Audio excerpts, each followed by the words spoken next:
Swayam Prabha. Digital India. Educated India.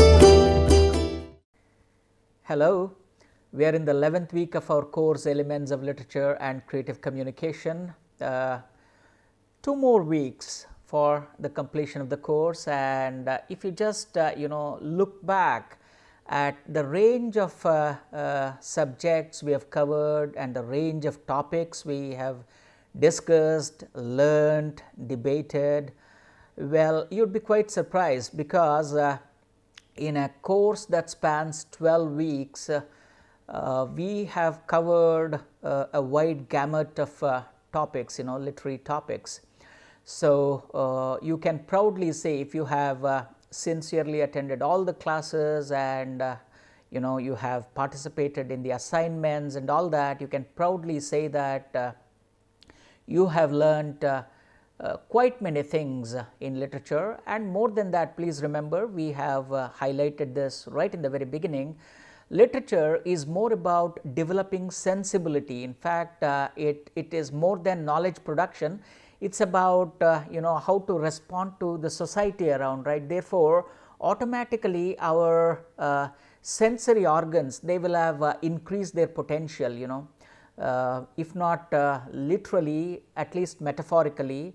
Our sensibilities will have grown by leaps and bounds, and our sensitivity quotient to respond to society around will have automatically attuned to its best capabilities, something like this. Last week we discussed drama. In fact, we introduced drama, discussed it in detail in terms of structures, elements, techniques used, types and all that. So, in this week we are beginning with Aristotle and the dramatic art. In other words, this week would focus on discussing Western drama, especially in terms of its origin and various theories concerning Western drama. So, we are beginning this week with a discussion of Aristotle, because as every student of literature who has had some exposure to Western theatre in general and the concept of tragedy in particular would know, Aristotle is an invariable, and you can't do away with Aristotle when it comes to discussing drama. You can do away with anybody but Aristotle, because Aristotle, the kind of the Western tradition of drama that we have now, which has an history of about 2500 years, it has its foundations in Aristotle's contribution, especially in its theoretical foundations. You find Aristotle's contribution to a very significant extent. That's the reason why we have to begin, we have to willy-nilly, we have to begin our discussion of theory of tragedy, theory of drama, theory of theatre and all that with Aristotle. And Aristotle is somebody that you might have heard in various contexts. In fact, for the uninitiated, or Aristotle happens to be the teacher of Alexander the Great. At least in that context we would have heard Aristotle's name. He was the teacher of the great Alexander, who conquered many parts of the world and all that, But Aristotle's significance, especially in the Western intellectual traditions, Western epistemological traditions, is remarkable. In fact, it is much more than what we can fathom in our limited understandings, because Aristotle was, in the true sense of the term, versatile. He was, in the true sense of the term, a versatile or a multifaceted genius, because today various branches of natural sciences, different branches of philosophical sciences, consider Aristotle as the founding figure. In fact, many of them even go to the extent of calling him as the father of physics, father of biology. You heard me right.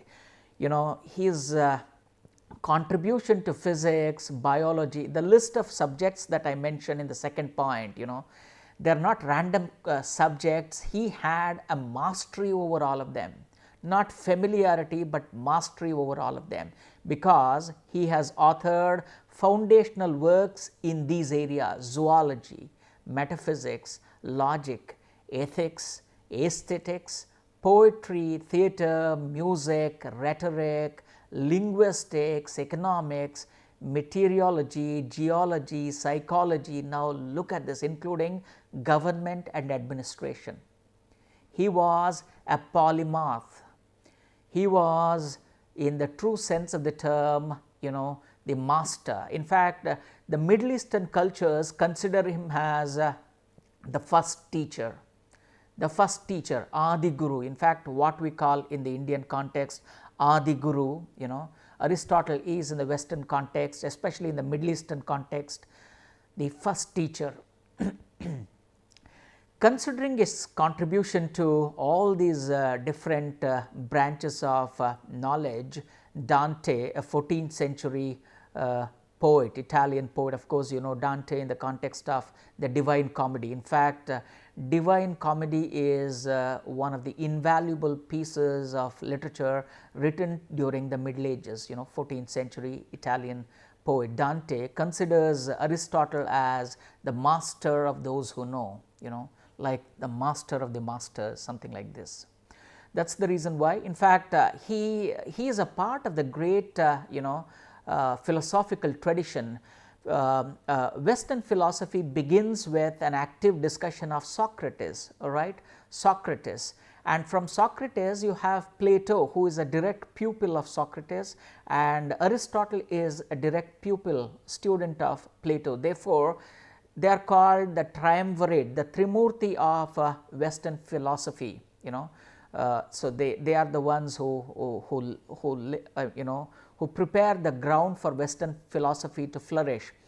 And Aristotle was such kind of a genius that in his works you find a complex synthesis of various epistemes, various schools of philosophies as such. And historians have attributed more than 200 books in natural sciences, philosophy, logic, ethics, metaphysics, and all that. Unfortunately, we have so far 30 of his works have survived, that is all, whereas we find references to his works in some of them, or in some of the works written by his his peers and his students and all that. Now imagine what kind of a scholar this guy must be, and here what I have is a 11th century probably painting of Aristotle, an oil painting, 11th century painting of Aristotle, a great guy. And why do we discuss such a genius in our class on drama and theatre? Because our first very work of theoretical work on on drama, Western drama, begins with him. It's called Poetics. Now remember, when Aristotle was writing, there wasn't much of a distinction between poetry and drama, that, because even drama had much, the most part of the drama was filled with poetry. Therefore, his observations hold good for poetry as well, but it's a distinct theoretical book that deals with theories of tragedy, comedy, the very nature of art in general, and all that. Poetics, that is the work, that is the reason why we discuss Aristotle and invoke his presence. So if you are really interested to know, you can please take a look at Aristotle's works and contributions in various areas. Especially today, his works are invaluable in the study of logic. You have, especially in the study of ethics, the contemporary corporate world makes use of Nicomachean ethics. That is his remarkable work. So you can take a look at some of his works. Now the distinct contribution of Aristotle is in the contribution in his different concept of treating literature or poetry or as drama, because until that point of time people looked at drama or theatre or performing arts from a kind of spiritual ground. It was a part of, remember, it was part of religious background, right?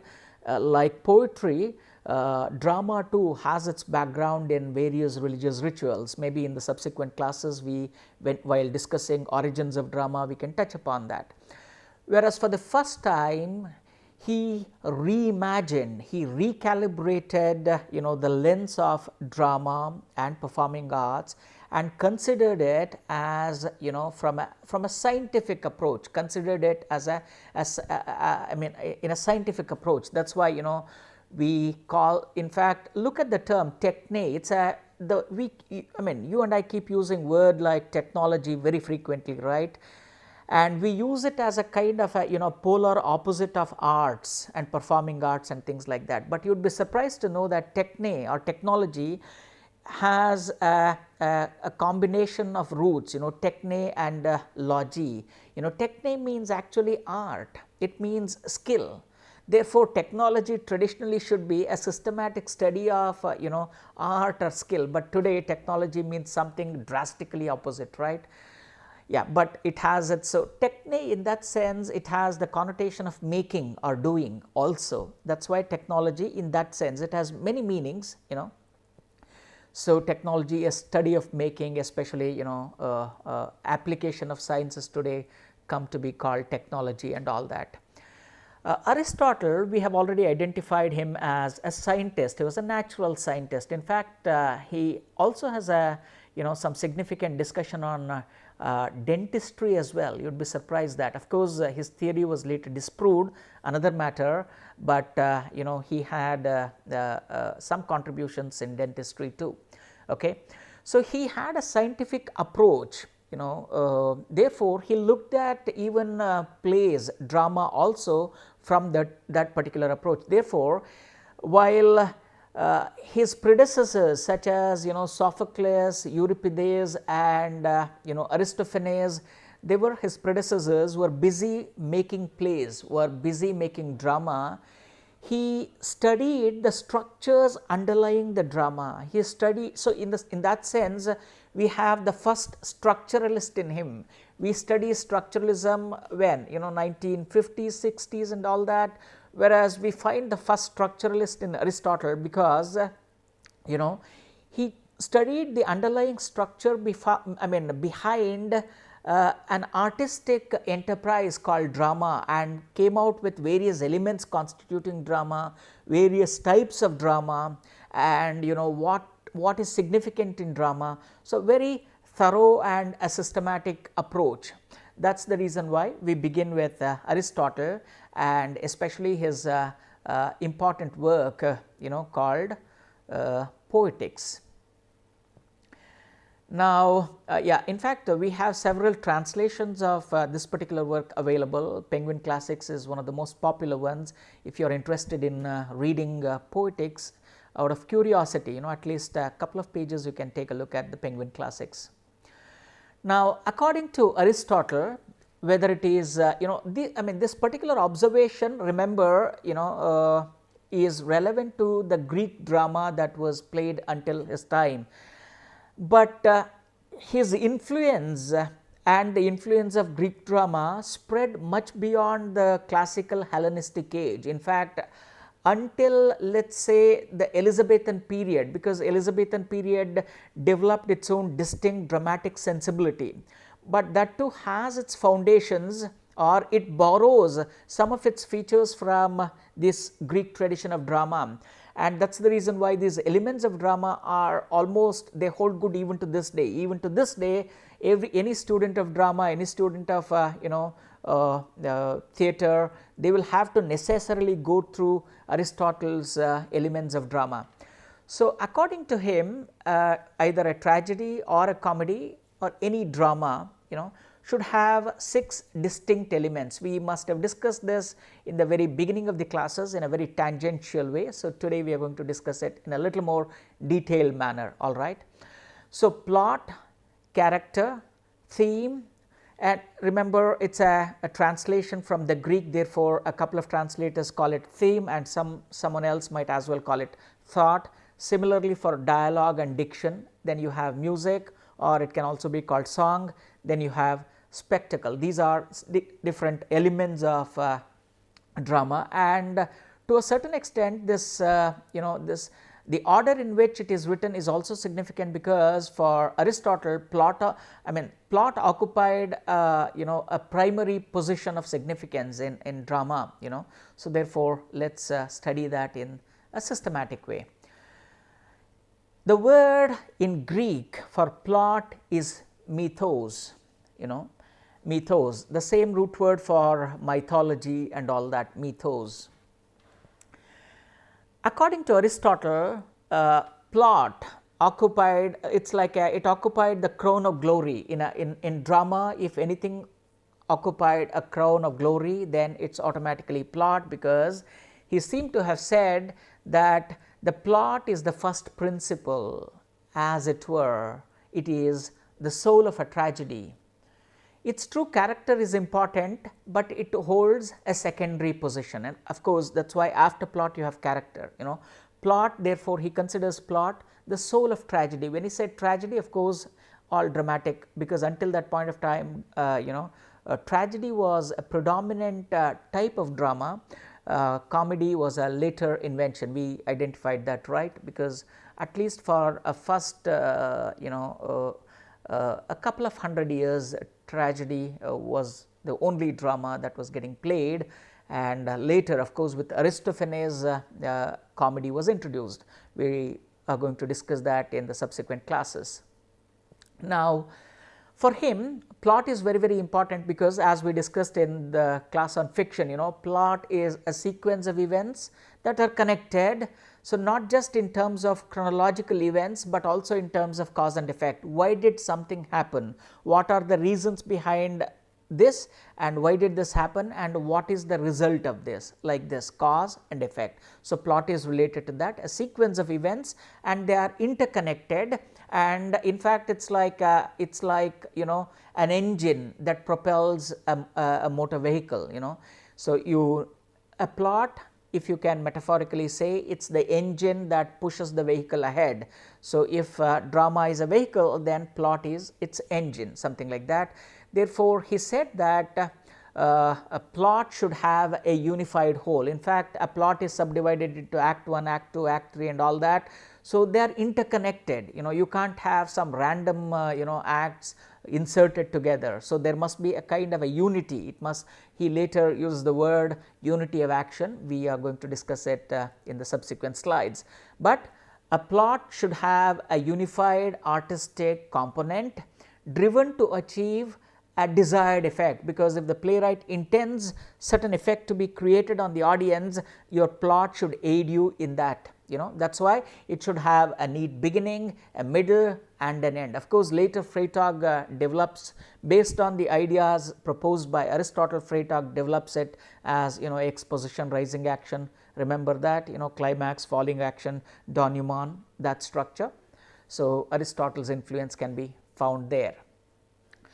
So, in this book he makes use of certain very important concepts called hamartia, hubris, peripetia, denouement, anagnosis, catharsis. These are the various technical terms. Let us take a quick look at them.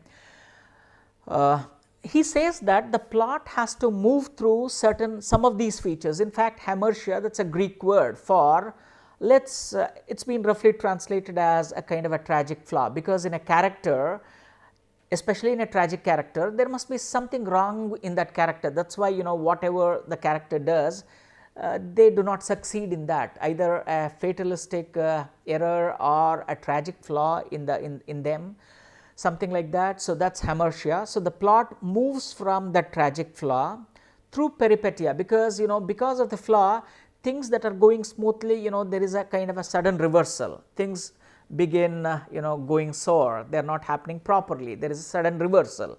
That reversal of fortune can be called peripetia, that is the term he uses for that. And then because of this, the character undergoes an introspection mode, why is this happening to me, what might be the reason.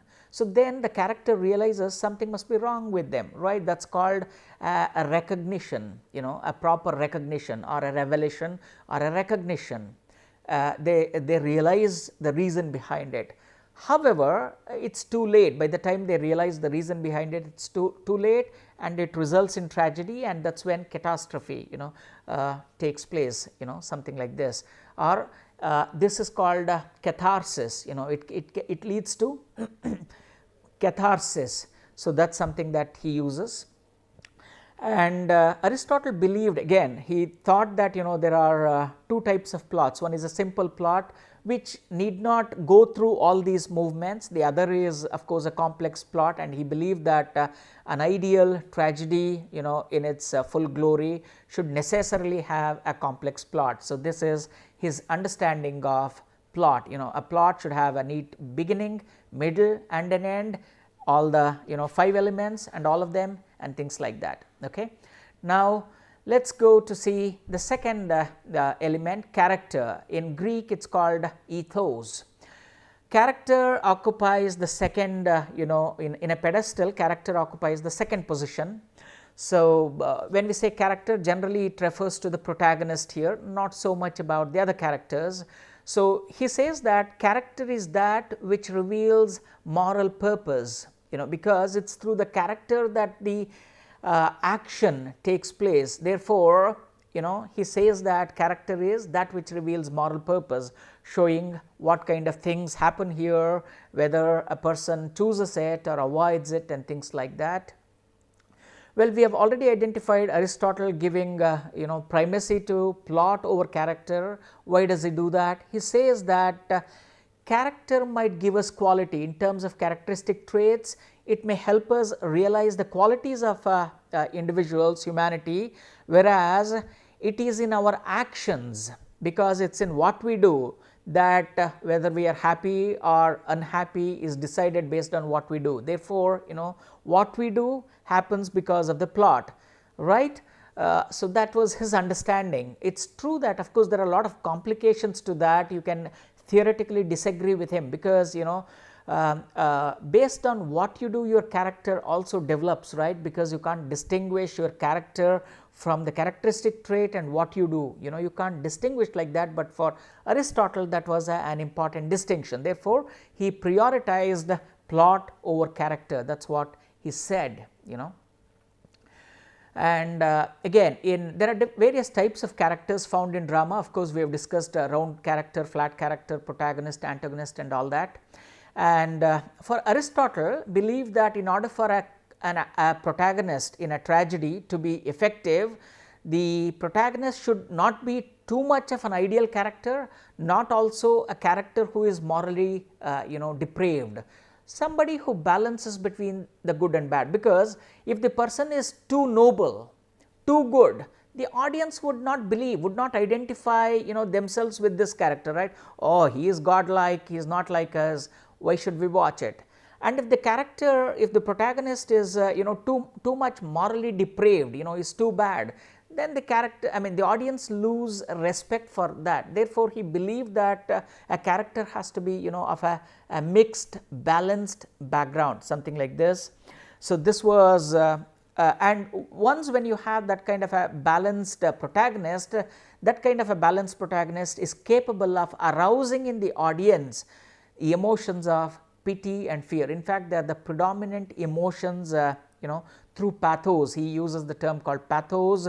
Through pathos, especially using pity and fear, an element of catharsis is achieved, a purgation of our own feelings. When we watch these elements, these feelings in their full-fledged way, then we come across, when we come across those elements, those emotions in us, they get purged, something like that. That was Aristotle's belief, character, ethos. From character, let us go to theme or thought.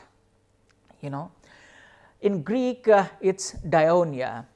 this is the third essential element of drama according to Aristotle, because this is something that binds an entire play together. It is the common thread that binds the whole play. So, imagine it like if it is a necklace of pearls. So, this is the thread that holds all the pearls, otherwise in the absence of it, however precious the pearls are, well, if they are scattered, they are of no use, right. So, in order to hold noble characters, extraordinary plot and all that, you need to have a solid theme or a thought, So, and Dionia also has a very interesting meaning. In fact, it also refers in logic, it refers to a cognitive process that is useful for discursive thinking, or that is a result of a discursive thinking. That can be things like that. So, depending on the thought or the theme, you can mold various characters, you can mold various situations, you can mold a setting. So, everything depends on it, it is like an invisible thread that connects everything in the play, something like this. Okay. Now, from theme, let us go and take a quick look at diction. It can also be construed as language, again how you translate it, right. In Greek, of course, the word he uses is lexis. Lexis refers to the choice of words, the choice of diction, the choice of language, phrases you use employed by characters, what kind of language the characters employ when they are conversing with the fellow characters, especially the language employed by the protagonist and things like this, right. So, this is a very significant element, because remember, in order for us to know what the character does, of course, it is not a pantomime, remember it is not a mime. So, where there is no script, all that we have to understand is through the facial expressions and the body movement. In a proper full-fledged drama, dialogues play an important role. Therefore, what the choice of language that the playwright does or the director keeps in mind, that becomes very, very important. The actors, the characters language, and then remember at earlier it was a combination of verse and prose, right. It was a kind of a combination of prose and verse. Even in the Indian context, we say champu, that is a distinct a combination of poetry and prose, even in the Indian context, right. Champu Kavya, when we say Champu Kavya in Sanskrit poetics, what we mean is actually a combination of poetry and prose. So, similarly, he says that if you use too much of poetry, then what happens? Of course, poetry adds an elevated beauty, but if the audience does not understand the elevated use of language, well, it may disorient the audience. On the other hand, if you use too much of prose, it may lack elegance to it. Therefore, an ideal drama is something that has that balances between regular speech, colloquial speech or prose that adds clarity to the dialogue, and poetic speech that lends the quality of beauty, So, something like this about diction. From here, let us go and see one more component. This is music, Remember, for Aristotle, music was not a kind of, it was a separable component from drama. Well, he believed that even without music, drama would do well. But you need to, it is like ornamentation. Now, think of it, a person can survive even without, all those, beautification, jewels and all that, right. So, something like that. So, he believed music, lent an ornamentive quality to the drama. But of course, there were many playwrights who did not agree with that, because today music is, you have a musical drama. We discussed that, an opera. An opera is a musical drama where music is the lifeblood of drama. Of course, even in a regular theatre, music plays a very, very important role, either in setting the mood of the character or in setting the mood of the audience, or even as a very interesting and an enriching prop, a stage prop, music is employed. But for Aristotle, it was not a very, very important thing. So, he believed that it depicts, it's a kind of an accompanying element in order to depict the inner turmoil of a character or the internal climate of a character, internal climate. And remember, we have the origins of drama in music, chorus, because we say that, you know, the so called concept of Greek drama or the Western drama, it came out of chorus, and chorus basically sang everything, right. So, therefore, chorus played, when we say music, we are basically referring to what the chorus does. You know, chorus basically sings and it interprets. We identified various functions of a chorus. So, the when it comes to chorus, basically it operates through music, you know, something like this. So, and of course, pathetic fallacy, we discussed pathetic fallacy, right. Of course, you can also use in order to portray the internal conflicts, the internal joys, you can make use of music.